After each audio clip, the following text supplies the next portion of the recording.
Hey, what's up guys and welcome back to Anime King, and today I'm going to be giving you part 6 of What If Naruto Fell in Love with the Vampire Queen, guys. Remember to go ahead and check out the other channels. I posted a brand new episode of What If Naruto Was a Secret Child of Mikoto and Minato, guys, so go ahead, check out that and enjoy. And also I posted What If Naruto Was an Exile Saiyan and trained by Vado, so go ahead and enjoy that as well, guys. And also remember, for new, yes, I indeed have 4 channels that I post What If on every single day. Yes, you heard that correctly, every single day for you guys to enjoy. So go ahead, check them out and enjoy, guys. And I also posted the final episode of What If Naruto Awakened the Strongest Kikitoda. So go ahead, enjoy that as well, guys. So without further ado or wasting more time, what do you say we jump right into this new episode? Begin now, guys.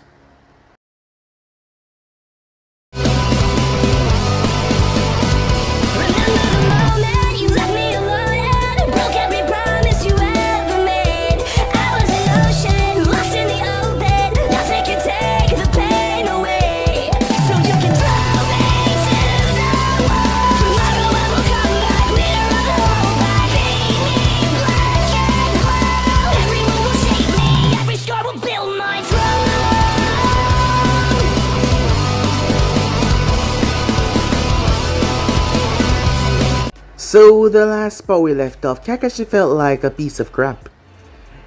It was not just because of his fight that he just commenced with Naruto, it was because of the entire thing, as he felt like a failure. Looking back at everything now, he focused most of his time on training Sasuke because Sasuke was already fit with his Sharingan and not to mention his niche and everything. And he felt like a piece of crap, as there wasn't much that he teach Naruto. All the words that Uncle told him back then about him bringing them on a C-rank mission and only teaching them true walking was coming back to him full force, as he realized that she was right. There was no excuse for his lazy behavior. As the other Jonins came in and saw him, as they asked him what the hell happened to him, they would not stop bugging him until he told them, so he obliged and told them what happened between him and Naruto's fight. Turns out that Naruto had grown a lot stronger than him now, probably stronger than majority of the Jonins within the village. We had a time skip as Gaara had met someone. Her name was Yumi. Just like how Shiroi was a vampire, Yumi was not human, she was a succubus. At first, people were not too on board with this idea, especially the girls that had turned into Gaara's fan club. Yes, Gaara generated a lot of fan club girls from everything. Since he became Kazekage, the girls were all over him, and he got a huge fan following. However, the problem was, Yumi was a succubus, but over time Gaara started to fall for her more and more, as he started to actually fall for her hard, and he could not stop these feelings that were rising up. And the both of them became an item, as there was a lot of work to do. The Sand didn't have a Kazekage for the longest time, so there was a lot to do. As Gaara and Yumi were joking around and she helped him with some of the paperwork, that is when chaos struck, as Deidara attacked the village. Gaara quickly moved out as he gave Yumi orders on what to do. Jumping onto his sand platform, him and Deidara started to fight. Gaara ended up risking his life for the village, as he ended up allowing the sand to implode around him, using his sand for protection. As he placed over the village, the people were grateful, but as they watched their Kazekage plummet and was captured by the Akatsuki, Kankuro did not hesitate as he rushed after him. Yumi, who could fly, went after him as well. However, Deidara threw several bombs and blew her right out of the air as she crash landed. As they kidnapped Gaara, as Kurama felt it, as he woke up Naruto and told him what was going on. The next morning, Jiraiya woke up as she realized Naruto was gone, as there was breakfast left for her and a note there. She prepared herself in the office, as Naruto respectfully told Tsunade everything that he knew, as he had used Sage Mode and spread his senses all over. However, Naruto couldn't just go through without a sign note from the Wind Daimyo, so that was a problem. Sakura decided to intervene, thinking that it was going to be the same like before. However, Naruto was violent with his response towards her. She was actually a bit shocked and afraid when Naruto gave her that look, as he told her to be quiet Besides, he outranked her now. She was shocked as she went quiet. Shiroi then came inside. As the San delivered a letter towards them, Shiroi was going to be tagging along. Granted, she was not a part of this village completely, so she could tag along as Sakura was pissed off. Sakura wanted to find a way to break the two of them up, as she didn't like what this girl did to Naruto changing his behavior. She already lost Sasuke and now she was losing Naruto, the one that was always pining over her. He didn't see her as anything else anymore than just an annoying girl, and that made her really angry, as Sakura was planning on how to break them up. However, Shiroi made it clear as she had bumped into Ino, as none of them were to go near her Naruto in any form of romantic way. None of them saw him when he was younger, all of them. They did not care about his feelings or anything, so none of them had the right now to try and see him in any different light. If they dare, she would rip them apart limb from limb. She made her threat widely known to all of them. Well, she first ran into Ino first. It was gonna be a true problem when she ran into Hinata. So yeah guys, basically that's what I thought you guys again. Switch across the playset of yourself and what used to be jump right into this brand new episode begin. Now guys, Naruto had a calm expression on his face as he was jumping from tree branch to tree branch. However, you could hear the branches creak and they crack as he stepped on them. While on the outside, the blonde was calm. On the inside though, he was different. Kurama raised the eyebrow as he saw a mass of swirling hatred. The swirling mass of darkness twists and converged until it started to take form. It grew arm, head, legs, and a body. As color started to seep in, the dark figure stepped into whatever remaining light was in the Kyuubi prison. Dark golden blonde, spiky hair. His eyes were bright red with no pupils. Dark defined whisker marks in his cheek. His clothing similar to Naruto, however, the clothing color was in reverse. A sword was strapped to his side, however, unlike Naruto's owl blade, it was a raven head, and a dark red leather cloth wrapped around it, the wings being the arm guard. As he grinned at the fox, revealing sharp, wolf-like teeth, the fox knew exactly what this was. So you finally formed into a physical shape. Yummy, said Kurama. He was a dark half of Naruto, the hatred that was still inside of him. He grinned. Yo, furball. Nice to meet ya, he said, as he gave a mocking bow. The fox narrowed his eyes. I don't care for your mocking tone. You are merely a dark aspect of Naruto that was forgotten and thrown away. Isn't that right, the fox said. Dark Naruto drew its blade, as the metal was pitch black as he rushed right towards the cell. The fox got up, his claws extended, however, Dark Naruto stopped. I see what you're trying to do, he said. You're trying to rile me up. You're trying to get me angry enough so I can step into your cage. Then you would destroy me, and Naruto wouldn't have to worry about me being a danger to him anymore. Not that he would find out so quickly without your input, of course. I could care less what happened to that kid, said Kurama. My only concern is killing you so I don't have to worry about you when I take over this body. Dark Naruto chuckled. Oh really, he said. You say that and yet I know that you're lying. He's grown on you over the years, and you care about him a lot. You think by acting like you don't care, it will stop me from my endeavors. However, you're wrong. I will not stop until I achieve what I want. The fox released an ominous amount of killer intent towards him. I do not care what you have to say. I do not care what your goals are. I do not care what your dream is for this world. But if you try to take over Naruto's body, I'll rip you to shreds. As Dark Naruto grinned, however, sweat was run down his face, as the place was filled with ominous, deadly chakra. As the claw retracted back into the cage, begone now, Spectre. You annoy me with your filth. Yami gave the Kyuubi a glare, the hardest one he could muster before he sank himself into the shadows. The fox focused on the spot until he was completely gone. He then laid his head down in his palm. The Kyuubi started to think about when this Dark Naruto originally started to form. Deep down, when Naruto was a child, he was angry on the inside. Back then, the fox enjoyed that anger because he could use it against the kid to escape. But then the third Hokage came in his life, and Naruto learned patience for the village that he called home. Then, he developed that mass of stupidity because it helped serve that he wasn't a real threat to the villagers. But as he spent more time with that mass of stupidity on, he started to fall for his own mass. Then he completely forgot he had it on, and that is when the dark side of him formed. As the years went by, Naruto subconsciously suppressed his anger, fear, sadness, and hatred until it began to form into another aspect of Naruto's personality. The fox had realized a threat to its container's sanity, and that would not be good for it either, so it locked it away deep within Naruto's subconscious. And it worked for an excellent period of time. However, when he met Shiroi, and their love for one another started to grow, so did Naruto's subconscious anger for Konoha, denying him all of these feelings, denying him love. His anger was not visible to him, but on the inside he felt it. Konoha had robbed him of all of this, robbed him of everything. And though Shiroi did not know, she was helping dark Naruto grow stronger, which each time she bit into Naruto's neck to drink blood, the dark subconscious would steadily and slowly take a small amount of her yokai, but it was unnoticeable. It was recently that the fox even noticed what was going on. As the fox wondered to himself what would have happened if he did not suppress Naruto's dark half. Would the blonde be more violent?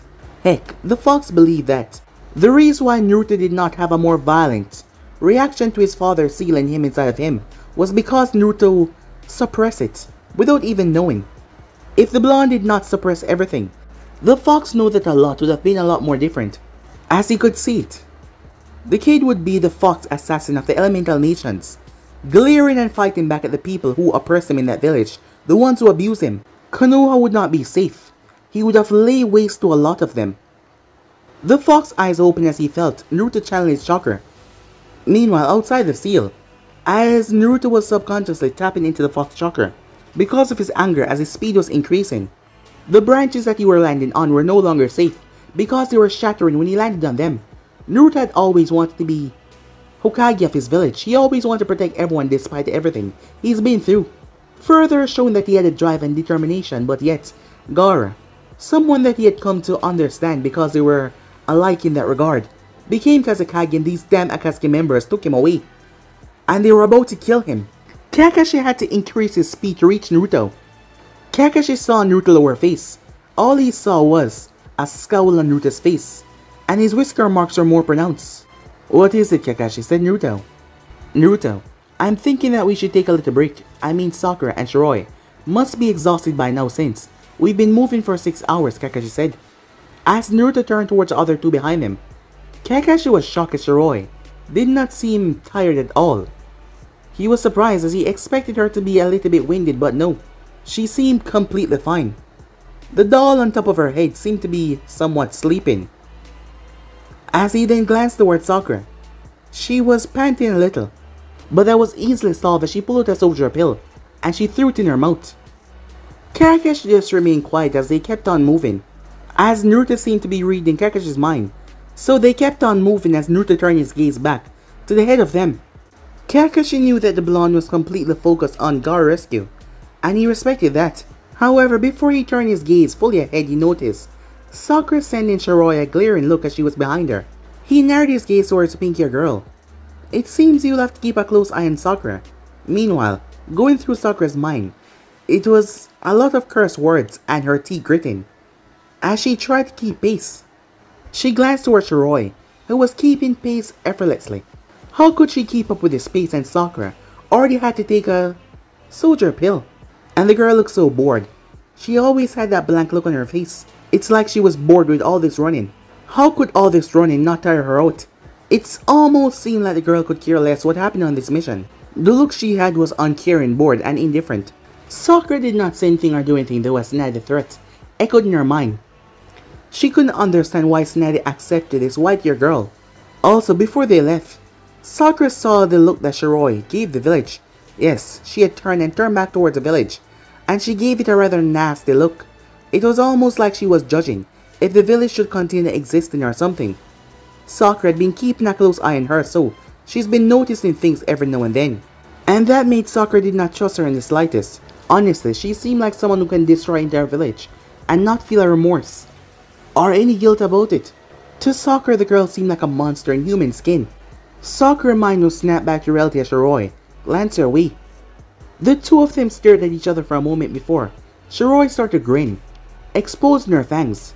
As Sakura gulped nervously, yeah, she unnerved Sakura to no end. Shiroi then turned her head, ignoring her. That is when Naruto turned his head to the different direction as he saw someone heading their way. As the person caught up to them, it was Temari. "Yo, where's the fire?" she said. "You guys ran past me pretty quickly. It took me at least 30 minutes to catch up." As she was looking towards Kakashi, Kakashi sighed. Temari-san, he said, I'm afraid our current mission is not a good one. Oh really? I don't suppose you can tell me, she said, as she realized where they were going. Actually, our mission involved the hidden sand. That caused Temari to start to worry a bit. Why? What's wrong with the sand, she said. The one that spoke was Naruto. To be blunt, Temari, he said, his voice serious. The Akatsuki has made their move. They attacked the sand and they captured Gaara. As Temari's eyes widened, as she focused on the blonde, then in that case, I would like to ask, as an ambassador as a sand, would you help me save my brother, she said. Naruto scoffed. You don't even have to ask, I was planning on saving Gaara anyways. He's my friend. He's like a brother to me, said Naruto. For not only is our past similar, but also our burdens.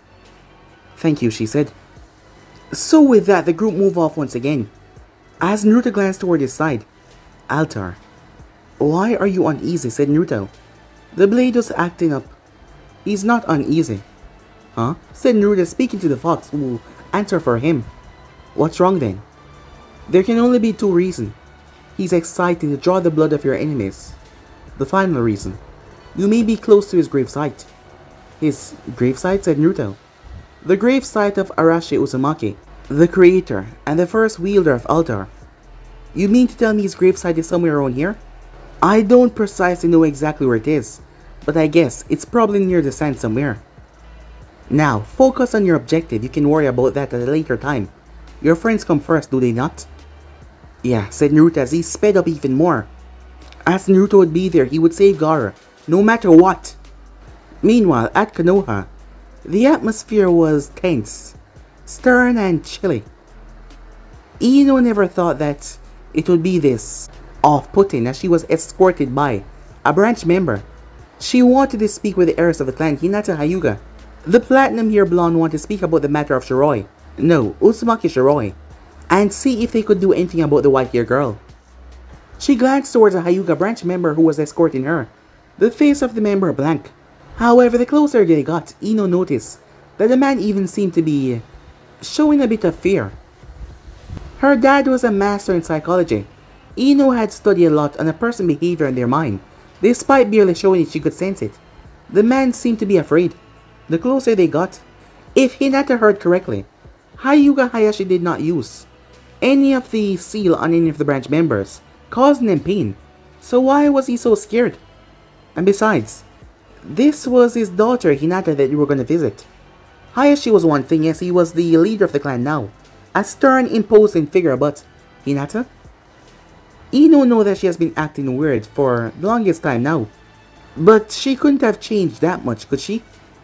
The branch member tapped her shoulder, snapping her back to reality. Yes. We have arrived, Yamanaka-san. As Ino saw how his shoulders were tense, like he was preparing for a battle or something, as his eyes moved from left to right, as Ino didn't know what the hell made him so tense. The main lobby door opened up. What Ino saw surprised her. As Hinata was sitting down, in front of her father, his face blank, but Ino noticed a cold sweat running down, as it went down past his shirt. The reason for this was simple. Hinata, the timid soft girl who always stuttered, was somehow glaring at her father, and on the table was a drawn photo of Shiroi. Ino had no idea how they had such an accurate photo of her. The two of them didn't seem to notice her presence. Ino noticed a Hyuga that escorted her here had already left. What a coward, she thought to herself. Ino waited for a few more minutes, as Hinata's voice spoke. Father, she said, why have you not yet begun a search for the girl of this appearance? I told you dozens of times, Hinata. I cannot just simply send Hyuga shinobis to go and find a girl that doesn't exist. Father, she said, I'm telling you, the girl does exist. She's been inside my head, father. And as far as I'm concerned, that was your imagination. Hayashi snapped back. Hinata grit her teeth. She is real, father. And yet, you have no proof of this claim, Hayashi said, giving his daughter a stern but calm glare. Hinata glared at her father in anger and rage. Couldn't he see that this girl was a threat? That, and she had the feeling that this girl was close to Naruto. Call it intuition, as she was dreaming about her Naruto-kun, when this girl suddenly popped in her mind. Hinata didn't know who the girl was, however. She had a feeling that this girl had some kind of hold over her Naruto-kun, And not to mention, it was bugging her. It just couldn't get off her mind. She does exist, father. I can feel it. It's like she's standing right next to me. It's like she's mocking me. And I've told you before, all of this is just a figment of your imagination. Ino made herself known as she softly cleared her throat. Both of them glanced towards her. Hinata looked towards her before she gave her a nod of acknowledgement. As Hayashi spoke, Yamanaka-san, what brings you here, he said. Ino bowed politely. I was hoping I could speak with Hinata on a private matter, Hyuga-sama, she said. Hayashi looked towards his daughter, then back at the Yamanaka. Very well. However, Hinata, we will continue this conversation later. Understood, he said, giving her a glare. It was clear that it was not a request. It was an order. Hinata nodded as she wanted to continue it. No matter what her father said, she refused to believe this girl was a figment of her imagination. As Hayashi left the room, as he shut the door behind him. With her father now gone, Hinata turned towards the Yamanaka. Hello, Ino-san. It's been a while, hasn't it, she said.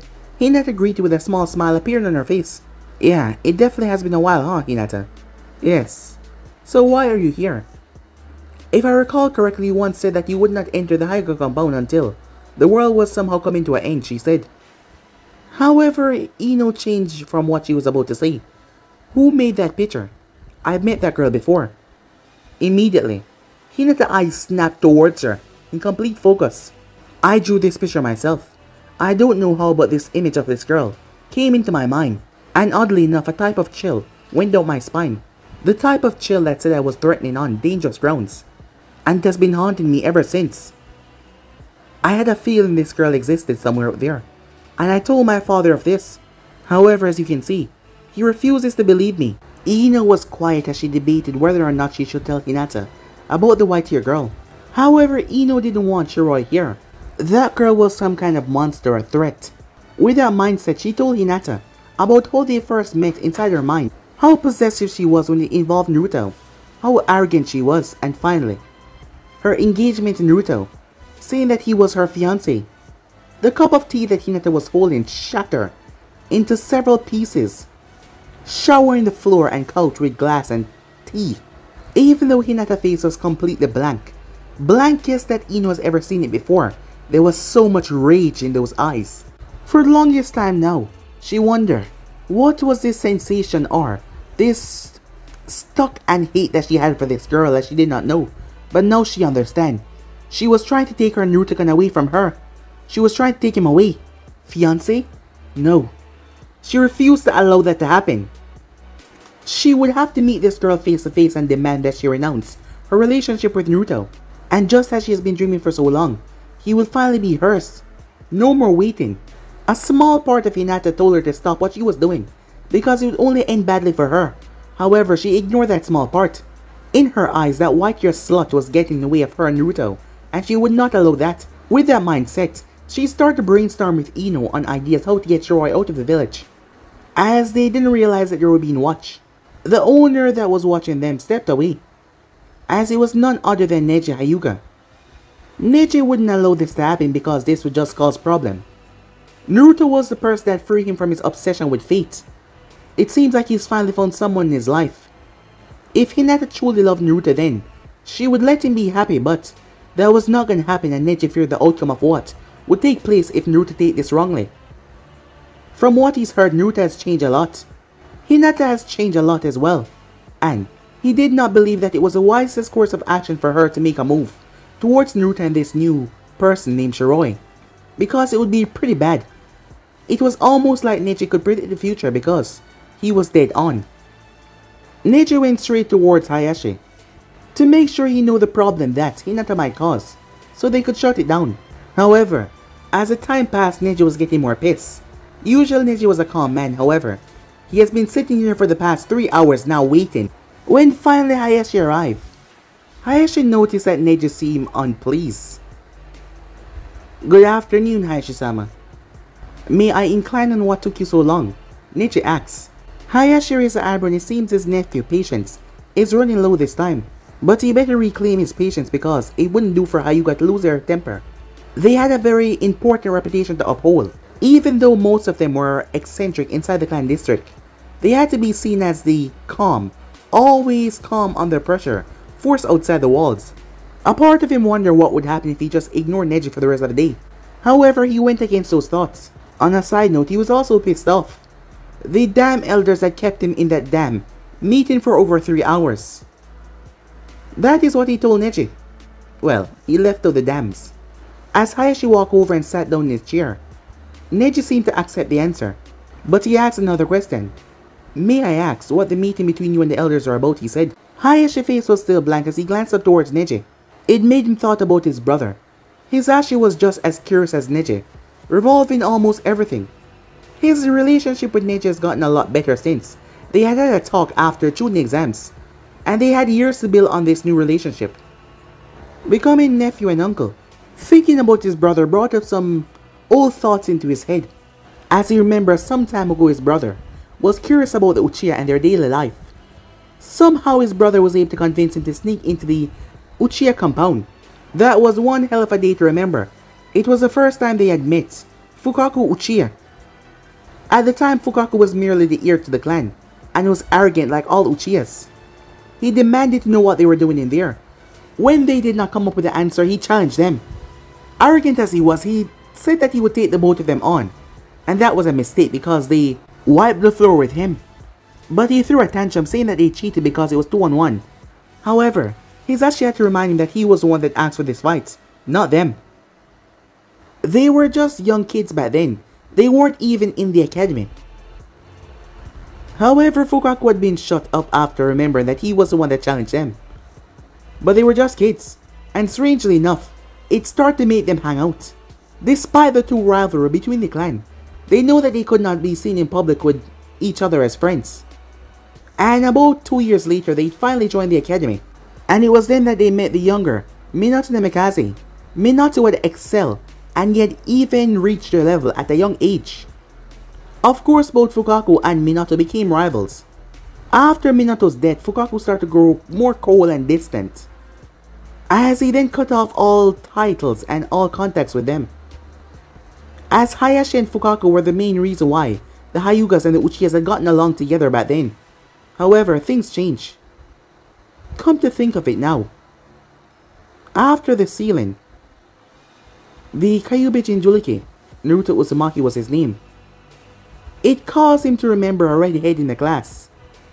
What was her name again? Oh yes, her name was Kushina Uzumaki, the one that Minato always talked about, as he had remembered seeing them on a date once.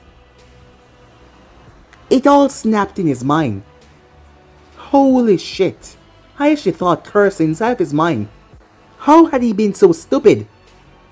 Minato was one of his best friends, a prodigy amongst prodigy, a genius amongst geniuses. How could he not put those together? It all made sense. Naruto Uzumaki was his son. And all this time I've written him off as some no-name brat, and the village has treated him like... Hayashi froze on those last words, as he couldn't believe it. This didn't make any sense. Didn't anyone know of this? Jiraiya-sama has to know the truth, and then there was the third, possibly Hatake-san as well. Mikoto probably would have known. Now it made sense why they tried to adopt Naruto. People thought that it was for the power of the Uchiha clan, but no. Mikoto would want to take care of her best friend's son. There was a possibility that Shikaku know this. And knowing him, his two best friends Inoichi and Choza are to know as well. They spend a lot of time with Minato as well, as Shikaku was Minato's advisor of chief. Unbelievable. The truth has been staring me in the face for so long, and yet I haven't even noticed a damn thing. Minato would be angry upon seeing how the village had treated his son, as he couldn't believe that he... Uncle! Uncle! Uncle! Hayashi blinked as he looked up. Yes, Neji. You didn't answer my question. What took you so long with the elders? Oh, it's nothing of importance. Just the usual talk here and there, he said. Neji eyebrow twitched. After all that waiting, that was it. However, he kept himself composed. Very well, uncle. I will not incline anymore what the clan meeting was about. So then tell me, what did you wish to speak to me about? I believe we should keep an eye on Hinata-sama when Naruto-san returned from his mission to the Hidden Sand Village. Oh, and why is that? Please enlighten me, Hayashi said. He had heard people talking, and not to mention he'd seen it for himself. As he had heard about the fiancé of Naruto. A rather shocking development it seemed for most people, but it never really crossed his mind until now.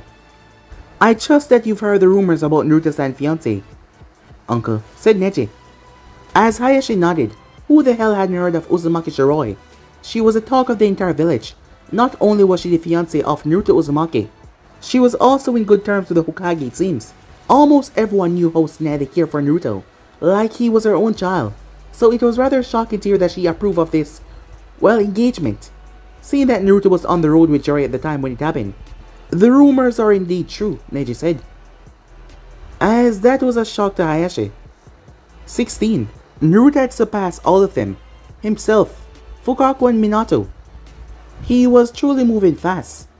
How do you know that this rumor is true? Last I checked, it was yet to be fully confirmed. And didn't you just return from a mission? I did in fact return, but before Naruto-san left for his mission, I met up with him at the gate. I caught him leaving the village with a white-haired girl, which I believe is Shiroi-san. As well, with his old teammate, Sakura-san, and his former sensei, Kakashi-san. And I just recently heard Hinata-sama conspiring with Yamanaka-san to separate Naruto from Shiroi. A confused look came on Hayashi's face, but he swallowed the information as he nodded. As he wondered what was his daughter up to, conspiring about something like that. Continue, Neji, he said. I have reason to believe that Hinata-sama has become too obsessive over Naruto-san. And I believe that if the chance does provide itself, she will try to separate Naruto-san from Shiroi-san. In any way possible, maybe, even trying to kill her. Hayashi stared blankly at his nephew. Hinata couldn't do something like that. Given her recent behavior, though, he did not know. However, this girl was not a shinobi. She was a civilian, she was not registered as a shinobi. Not to mention with the girl, connection with Naruto and the Hokage. Does Hinata not understand the backlash that this would cause? There are laws in place that prevent a shinobi from abusing their authority. And this was a perfect example of shinobis abusing their authority. The Hokage would literally show no mercy at all should she learn of this. If they are truly conspiring against a civilian, and not to mention targeting Naruto's fiancé, this will be bad. If this were to get out, this will be tremendously bad. Neji, I can't exactly do anything about this. At least without evidence, Hayashi said. Neji understood quickly what his uncle was saying. I understand, uncle, he said. I will keep my eyes open to prevent any incident to befall the Hyuga name, he said to him. Hayashi closed his eyes, as he knew that Hinata had a crush on the blonde. But he thought that it would fade during time. However, he was wrong. Has it become so problematic that she would even think of killing someone just because they were with the person that she wants to be with? He gave Neji a nod to go through with his plan. Once Neji had left, Hayashi made his way. Arriving to his main room, he made his way under the bed, pulling out a box. As he dug and dug until he found a photo. As there was a picture frame on it. There was him, his deceased wife, and two other deceased. It was Minato and a red-haired woman. It was Kushina. Minato, you would be proud of your son, yet disappointed in the village of not following your wishes. Hayashi sighed as he aged a few years. There was already a lot on his plate. The council was pushing him to pick who should be branded with the cage bird seal out of his two daughters, and he didn't want to do it. In fact, he downright hated that seal and he didn't want to place it on either of his daughters. Tradition has come down from a far listing of Hyugas, and he couldn't just break tradition that easily, and it was eating away at him. Hayashi sighed as he lowered his head. Meanwhile, Shiroi scowled at the pink-haired Kunoichi. They were at the edge of a land of fire and land of wind. She had enough injured to run there and run back. However, soccer was a problem. So the result was them making camp for nights. But by tomorrow they can race over there, reach the sand within 2 days and a half. But if the pink-haired girl kept on slowing them down, then Shiroi would have no problem with disposing her. She was positive that her little puppet would be rather excited to chop her to pieces and dispose her all around the land of wind. Speaking of that, she glanced towards Naruto, as the puppet was asleep on his shoulder. She wondered maybe she could kill Sakura, and said that it was an accident that a tree branch fell on her. She just needed a large enough tree branch to make it believable. So she watched as Naruto, Kakashi, and the doll made their way. As the doll was on Naruto's shoulder, they went to get some camp wood for the fire. Tamara, though, she could not stand it as she went on ahead. She had to make sure that she was there to help her village out in this crisis. So that left her and the pink-haired Kunoichi with everyone off, leaving her and the exhausted Sakura. This would be her chance to kill her. As she glanced towards her, there was some complications there though, seeing that she was the only one here with her. Would they take her word for it, she thought to herself. So, Shiroi said, catching the attention of the pink-haired Kunoichi was trying to not look at her. Sakura glanced towards her. Yes, she said, as she was trying to regain her stamina. They'd been running for the past few hours and she was exhausted. Sakura did not feel safe in the slightest. Her green eyes scanned over the entire place. She felt like she was the prey here, and Shiroi was a predator, about to pounce on her. She had to be careful. Naruto and Kakashi were at least a mile away from them, meaning that she was all alone with this monster. How long have you been an apprentice? To the Hokage, Shiroi asked, curiosity in her tone. However, her eyes still had that dark evil glint, as she wondered what the pink-haired girl blood tastes like. It probably tastes disgusting and tactless, she thought to herself, and she refused to put her delicate taste buds anywhere near that. However, Sakura shot back. How long have you been Naruto's fiancé, she said. Touché, touché, wench, said Shiroi. What did you just call me? Said Sakura. As Shiroi simply smirked. That's right, she thought. Give me a reason for me to destroy you. Now come, and play right into my trap. As she then spoke aloud. I called you a wench. Does your brain not possess the capacity to understand my words? Maybe if I speak more slowly, would that work out for you? She said with a taunting smirk on her face. Her slitted pink eyes looking towards Sakura with this amusing look. Sakura started shaking in rage. I'm not a wench, you whore, she said. As she gave Shiroi a furious glare as she grit her teeth, her fist clenching, as Shiroi inwardly, cackling glee. Strange how you will call someone else a whore, when you should really be looking into the mirror. Such an ugly and overly large forehead as well, Shiroi said. Sakura's fist was tightening as you could hear, her knuckles popping. At least I don't look like a child with a tiny body of yours, Sakura said. A twitch appeared over Shiroi's eye. However, her face returned back to the smirk. And tell me, who is Naruto's fiancé again? Shiroi said. Tuh, you probably seduced the idiot, but then again, Naruto's always been an idiot. And he probably fall for your stupid charms. I'm not surprised, but don't worry, before this mission is done, I'll make sure that Naruto see you for the pathetic whore that you are. Let's not forget, I was the one that he was always after. And I'll make sure that it returned back to normal once you're gone, said Sakura as she smirked. The grin on Shiroi's face seemed to get wider as her fangs were exposed, her hands and fingers twitching. However, she started to laugh. Sakura was confused by this reaction, never expecting this. You seducing Naruto? On the training trip, Shiroi always enjoyed getting a flustered look out of Naruto, as she always played her little seductive games on him. At the moment, she was winning 531. She got Naruto times to blush. As for Naruto, he got her to blush at least 9 times. Well, he wasn't trying, he just always did these things that, well, got to her. Well, not really blush, but more like be flustered. But she always tried to put on a little show, even when they were at the village, to just get a reaction out of him. She quite enjoyed those moments, and she was leading by a lot. However, the thoughts of this flat, large big brow forehead girl, thinking that she could get a rise out of Naruto. Naruto has matured a lot, and see her as nothing but a waste of space. That is why it was so fun to Shiroi. To think that someone like you could ever keep up with Naruto. Especially in bed, she said that smirk. What? Don't tell me, said Sakura. Oh yes. You don't know, do you? Shiroi said, as she continued to chuckle. We already confessed our love for each other a long time ago. All that was left was to tie the knots. And that is exactly what we did. And we didn't stop until the next morning, she said. As those words made Sakura blush in embarrassment and anger. And rage as well. I knew it. You seduce him. I guess I shouldn't be surprised.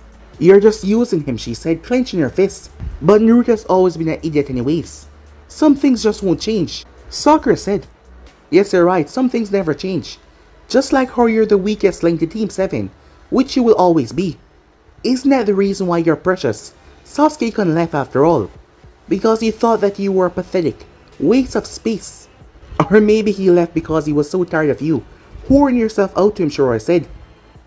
Those words caused Sakura to snap. She threw herself towards Shiroi, her fist pulled back, chakra channeling in her hand to pummel Shiroi. Shiroi raised an eyebrow as she felt it. The wench had learned Snade's super strength technique. However, it didn't matter. Shiroi was about to move in until she sensed two people coming. She smirked. The next thing Sakura knew, she was face first into the ground, her hand being held up behind her, as someone held her down.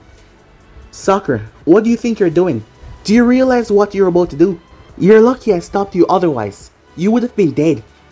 Sakura wanted to scoff. Did he really think that whoever over there could defeat her? However, Kakashi was not talking about Shiroi, as he eased the pressure on her hand, allowing her to look up a bit. What Sakura saw made her shiver in fear. What she saw was Naruto standing there, his back turned to Shiroi, his blade in his hand, giving off a red, ominous aura. Sakura didn't even sense him arriving. Now she understood what Kakashi meant. Would Naruto really? However, all thought that he wouldn't do that to her was quickly sent away from her mind as she saw his eyes. The look, the disdain, the look of pure raw hatred, the look of death. As Sakura saw her life end in a second, her head flying off her head and collapsing down to the ground. Behind him, Shiroi was grinning. However, Sakura then saw the tip of the blade dripping a small droplet of blood. Reaching her other hand up, she touched her neck. Sakura realized that she was cut. But how? When did a lump form in her throat? As she realized if Kakashi was a second late, she would have been dead. Naruto's anger bleed off his face and switched into a more calm look. However, it was a lot worse than the anger that was there. The emotionless look in his eyes. It scared her to no end. Sakura, I don't know what to say to you right now, but I'm going to say this from now on. I'll be keeping a close eye on you for the rest of this mission, said Kakashi. Sakura could only nod, afraid to look Naruto in the eyes, as Naruto was talking to Shiroi, checking over her. Naruto had calmed down, but despite that, the fox was not having it. Don't just let her off the hook like that. Kill her, crush her into nothing. Take Altar and shove the sword so far up her ass that she'll be split in pieces for the next goddamn 3 years.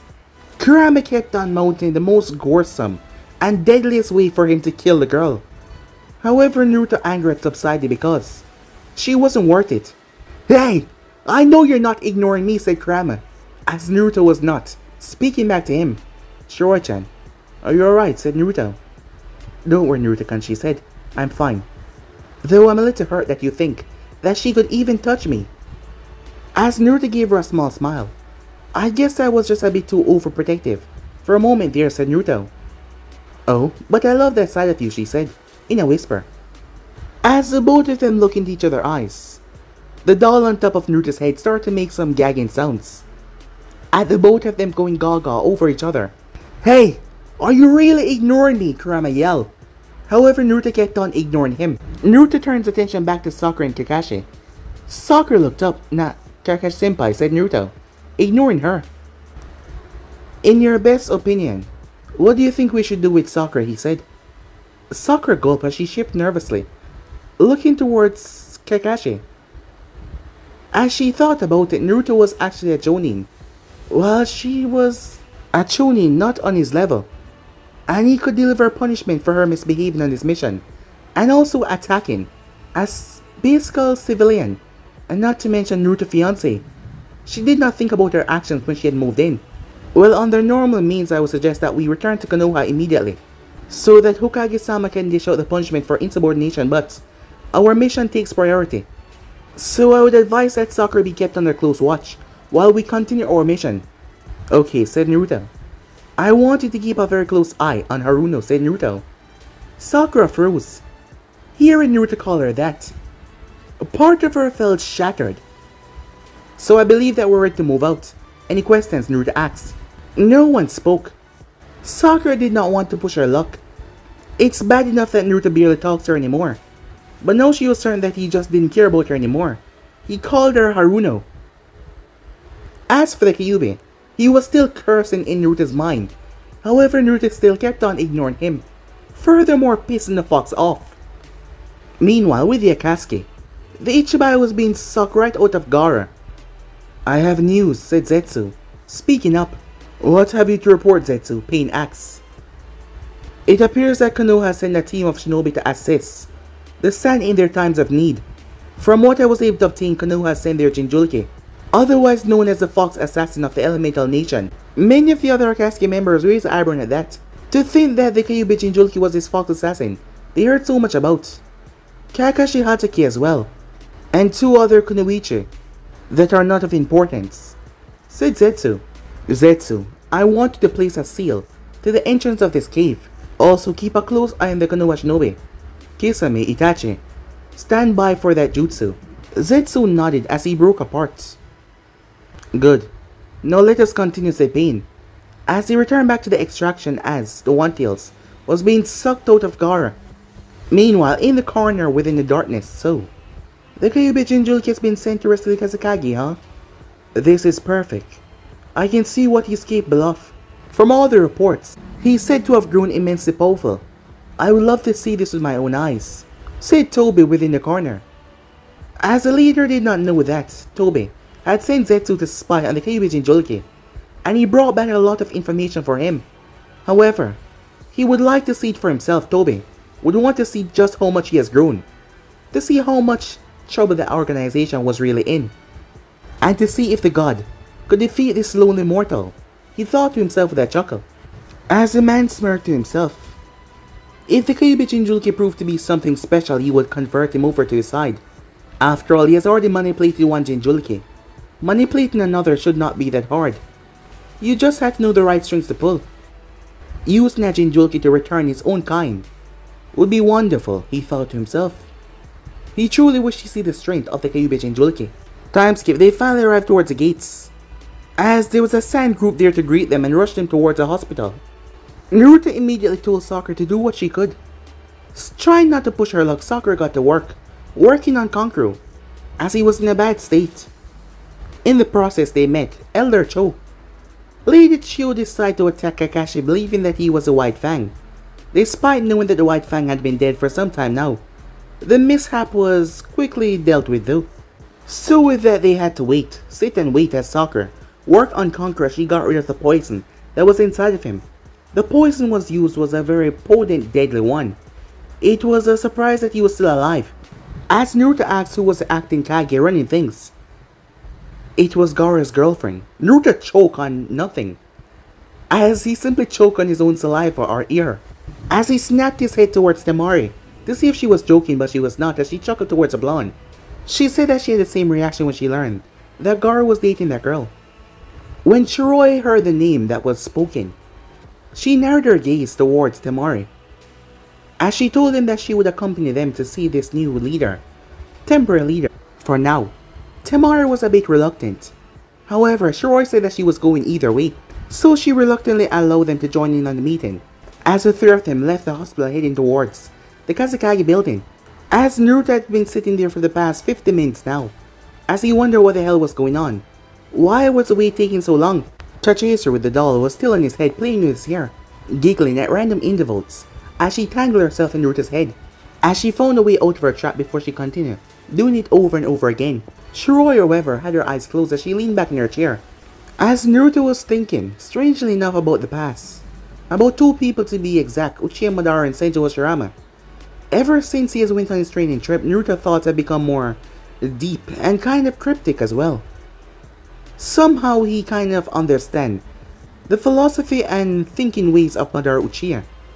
It's not that he fully agreed with the man, but to the way the world is right now, and to the way everything was set up. Naruto has read over a lot over the past few years, learning more as he started to grow mentally as well. And he kind of understands Madara way of thinking, strange enough. Something that would make him seem as some kind of villain, but that wasn't the case. Certain ideology that he read about in certain books started to resonate with him in different ways. However, his thoughts were interrupted as he was poked right in the cheek. Uzumaki-san, Yumi will see you now, Temari said, poking Naruto right in the cheek. May I ask why you're poking me in the cheek, said Naruto. I was curious to finally find out if those whiskers were real, said Temari, as she poked him once again. I would advise that you stop. I'm pretty sure that Chichiru doesn't like what you're doing, said Naruto. Temari was confused. Who was he? Glancing up, she saw the doll, giving her a wicked smile, with a knife in her hand. Where did the doll get a knife from? Said Temari as she stepped away. Temari turned towards Shiroi, who seemed to be sleeping, as she stepped towards her. I guess I should wake her up as well. As Naruto heard what she said. No, stop, he said. The thing was, Shiroi had this kind of weird thing with meditation. Sometimes she went into these deep trance. And one time Naruto woke her up on accident. Well, it was the first time, and she kind of went berserk with her killer intent. It even frightened him back then. There was something about her entering a trance state that kept her, he didn't really know, calm, if you might say that. That is why when she ended up touching Shiroi and waking her up, as Naruto was too late, given the proximity, raw killer intent and bloodlust exploded out of her, just like the last time. As she spoke, her tone carried so much bloodlust behind it. Temari-san, please enlighten me. Why, you interrupted my meditation. As everyone around felt it, people started to all back away from her. As Naruto heard the fox muttering inside, Kurama isn't bad. Kurama is a good little fox, he said. As Naruto blinked, Kyuubi, he said. Who the hell is Kurama? Throughout this whole time, Naruto has been calling him Kyuubi, as the fox had never really told Naruto his real name. No one, he said. Kyuubi is just a good friend of mine. Okay, said Naruto, confused, as he didn't know the fox had a friend. Well, considering that he's been stuck inside him his entire life. The fox seemed to be affected when Shiroi released her killer intent like this. Maybe it was because her chakra, which they refer to as yokai, was similar, more corrosive and deadly than normal human chakra. Strangely enough, Naruto was not affected at all as he stood there. Temari-san, I asked you a question. Temari gulped, wondering what the hell was up with this girl. Yumi will see you and Naruto now, she said. Oh, okay then, she said. I guess I can let this interruption slide, she said. Get out of her chair. Temari glanced towards Naruto. Strangely enough, he was unaffected by all that killer intent. Didn't he feel it? Temari wondered. And what the hell was up with her? Someone was just meditating calmly, releasing such bloodlust and killer intent. That just wasn't right. As Naruto stepped forward, surprised that they made this Yumi character the acting Kazekage. Yes, she and Gaara was boyfriend and girlfriend, but still, it was still a surprise. As Naruto entered to see her, the first thing he noticed was her eyes. Seems like she had been crying. There was a sad look on her face as she was going through a few papers. Before he could say anything though, well, I'm surprised to see you again. After all these years. Crybaby Yumi. As Naruto glanced towards Shiroi that spoke, Yumi snapped her head up as she looked towards the woman. Shiroi? Is that you? Yumi had a shocked look on her face as she got out of the seat. I haven't seen you since Sensei died. Naruto raised the eyebrow at that. Sensei? Died? As he wondered what the hell was going on. But guys, be and subscribe right here.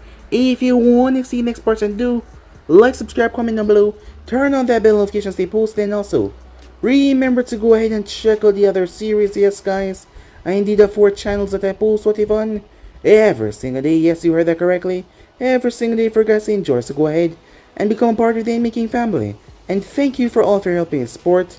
And yeah, without further ado or wasting more time, what do you say we jump right into this brand new, what am I saying, let's get the hell out of here. See you guys soon, peace.